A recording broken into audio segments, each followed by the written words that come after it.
Welcome to my channel English and you my dear students. আমাকে অনেকেই MDC first সেমিস্টারে Indian constitution নিয়ে আলোচনা করতে বলেছে, অর্থাৎ এখান থেকে যে ইম্পর্টেন্ট কোশ্চেনগুলো হয় সেই কোশ্চেনগুলোকে নিয়ে আলোচনা করতে বলা হয়েছে। তো দেখো, এখন আমি আলোচনা করছি তোমাদের সাথে আমাদের 10 মার্কসের যে কোশ্চেন, ইম্পর্টেন্ট কোশ্চেন আছে সেগুলোকে নিয়ে আলোচনা করছি। আমার প্রথম কোশ্চেন, ভারতীয় সংবিধানে বর্ণিত নির্দেশমূলক নীতিসমূহ সম্পর্কে বর্ণনা করো। খুবই ইম্পর্টেন্ট কোশ্চেন কিন্তু এটা, ভারতীয় সংবিধানে বর্ণিত নির্দেশমূলক নীতি। সেকেন্ড কোশ্চেন, ভারতীয় নাগরিকদের নাগরিকত্ব অর্জনের বিভিন্ন পদ্ধতিগুলো কী কী, অর্থাৎ একজন নাগরিকত্ব পাওয়ার জন্য তার যে পদ্ধতিগুলো আছে সেগুলোকে নিয়ে আলোচনা করতে হবে। নেক্সট দেখে নাও পরের কোশ্চেন, রাষ্ট্রপতির ক্ষমতা ও কার্যাবলী আলোচনা করো। আমাদের রাষ্ট্রপতি, সেই রাষ্ট্রপতির কী কী ক্ষমতা আছে এবং তার যে কার্যাবলী সেগুলোকে নিয়ে আলোচনা করতে হবে। এরপরে কোশ্চেন হচ্ছে আমাদের যে কেন্দ্রীয় মন্ত্রিসভার যিনি নেতা বা প্রধান তাকে বলা হচ্ছে প্রধানমন্ত্রী। তো সেই প্রধানমন্ত্রীর ক্ষমতা এবং কার্যাবলী আলোচনা করতে হবে। নেক্সট হচ্ছে কি, এই যে পার্লামেন্ট, আমাদের যে ভারতীয় পার্লামেন্ট আছে, তো সেই পার্লামেন্টের ক্ষমতা এবং কার্যাবলী আলোচনা করো। পার্লামেন্টের ক্ষমতা এবং কার্যাবলী।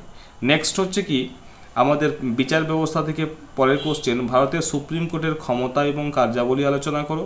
এখান থেকে সুপ্রিম কোর্টের বিচারপতিরা কিভাবে নিয়োগ হয়, ঠিক আছে, বা সুপ্রিম কোর্টের বিচারপতিদের যে অপসারণের প্রক্রিয়া সেই কোশ্চেনগুলোও কিন্তু আসতে পারে, সেগুলো 5 মার্কসের। আবার এখানে ধরো, এখানে রাষ্ট্রপতির ক্ষমতা কার্যাবলী আলোচনা করতে বলেছি 10 মার্কসের।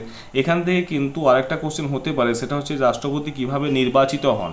এটা একটা 10 মার্কসের কোশ্চেনও হয়, আবার 5 মার্কসও দিতে পারে। পরের কোশ্চেন হচ্ছে কি, মুখ্যমন্ত্রীর নিয়োগ ক্ষমতা এবং কার্যাবলী আলোচনা করো, অর্থাৎ একজন মুখ্যমন্ত্রী কিভাবে নিয়োগ হয়, তার ক্ষমতা কি আছে এবং তার কার্যাবলীগুলোকে আলোচনা করতে হবে। এরপর দেখো তোমরা পরের যে কোশ্চেন, সেই পরের কোশ্চেন হচ্ছে, রাজ্যের বিচার ব্যবস্থায় সর্বোচ্চ আদালত হিসাবে হাইকোর্টের ক্ষমতা এবং কার্যাবলী। অর্থাৎ আমাদের রাজ্যের যে বিচার ব্যবস্থার জন্য সর্বোচ্চ যে হাইকোর্ট আছে, সেই হাইকোর্ট বা সর্বোচ্চ আদালত হিসাবে হাইকোর্টের ক্ষমতা এবং কার্যাবলী, অর্থাৎ হাইকোর্টে কী কী ক্ষমতা আছে এবং তার কী কী কাজ সেগুলোকে নিয়ে আলোচনা করতে হবে। পরে কোশ্চেন, প্রতিটা রাজ্যের একজন রাজ্যপাল থাকে। এই রাজ্যপাল এবং যে মন্ত্রী পরিষদ থাকে, সেই মন্ত্রী পরিষদ এবং রাজ্যপালের মধ্যে সাংবিধানিক সম্পর্কগুলোকে ব্যাখ্যা করতে হবে। এই গেল তোমাদের 10 মার্কসের কোশ্চেন। আর তোমাদের যদি মনে হয়ে থাকে যে 5 মার্কসের কোশ্চেন দরকার বা 2 মার্কসের কোশ্চেন দরকার, ইম্পর্টেন্ট সাজেস্টিভ, তাহলে তোমরা অতি অবশ্যই সেটা কমেন্ট করে আমাকে জানিও। তাহলে তোমরা কালকেই পেয়ে যাবে তোমাদের 5 মার্কস এবং 2 মার্কসের যে সাজেস্টিভ কোশ্চেনগুলো সেগুলোকে পেয়ে যাবে। ভিডিওটা ভালো লেগে থাকলে অতি অবশ্যই কিন্তু চ্যানেলটাকে সাবস্ক্রাইব করবে, লাইক করবে এবং বন্ধুদের মধ্যে শেয়ার করতে ভুলো না। Thank you.